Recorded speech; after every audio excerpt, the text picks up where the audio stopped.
Namaste children. In last session, we have learnt about fibers and fabric, how they are made by different methods. In today's session, we are going to learn about natural fibers. Let's begin our session. Natural fibers. This word shows that the fibers are obtained from nature. So, fibers that are produced by plants and animals are called natural fibers. Natural fibers are good sweat absorbents. In summer season, we used to wear cotton clothes. Why we are preferring cotton? Because it absorbs sweat and keeps us cool. And these natural fibers can also be in variety of texture. Some clothes are very soft and smooth and some are coarse, but they also absorb sweat. Right. First we'll move on with plant fibers. Fibers obtained from plant are called plant fibers. I'll give some examples in that. Cotton, hemp, jute are all examples of plant fibers. Here I have given cotton plant, coconut coir, silk cotton and hemp. Silk cotton is obtained from a tree called kapok tree. See the picture, it will be green in color. The fruit of the tree will be green in color like this.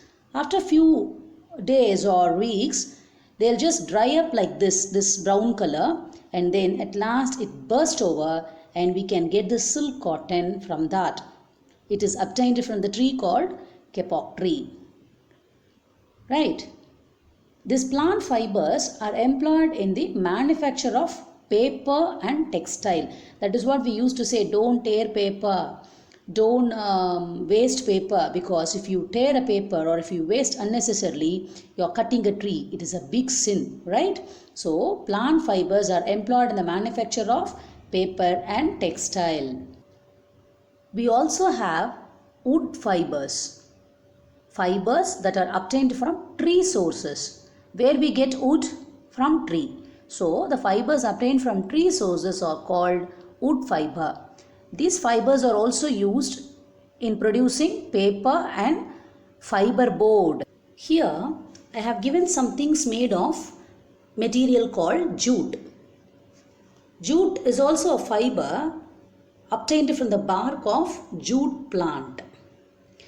Almost 80% of world's high quality jute comes from Bangladesh.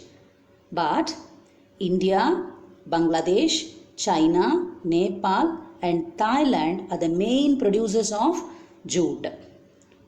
I said jute is obtained from the bark of jute plant. These jute fibers obtained from the bark are naturally glued together. Glued means it has some sticky substance in that. It should be removed. That sticky substance should be removed. So to remove that, what they'll do is they'll just dip this bundle of fiber in the water. Make them to rot. It rots the stems and separate the fibers alone. So this separation of fibers from that sticky substance is called retting. After that, they used to do things like this.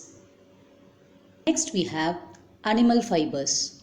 Fibers that are obtained from animals are called animal fibers.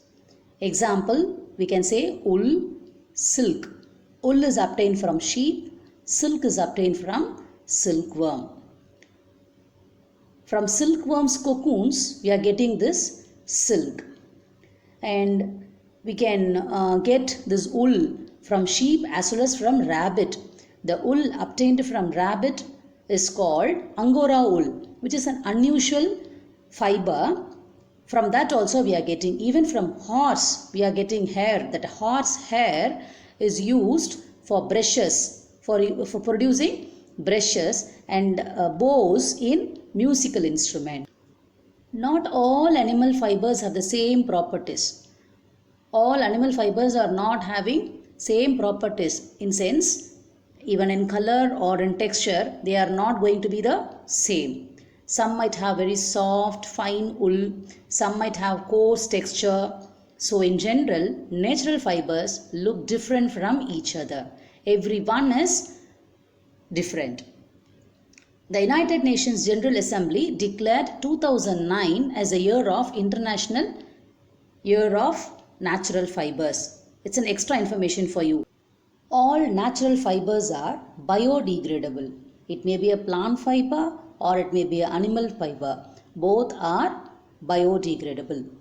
Next session, we'll learn about synthetic fibers. Thank you, children.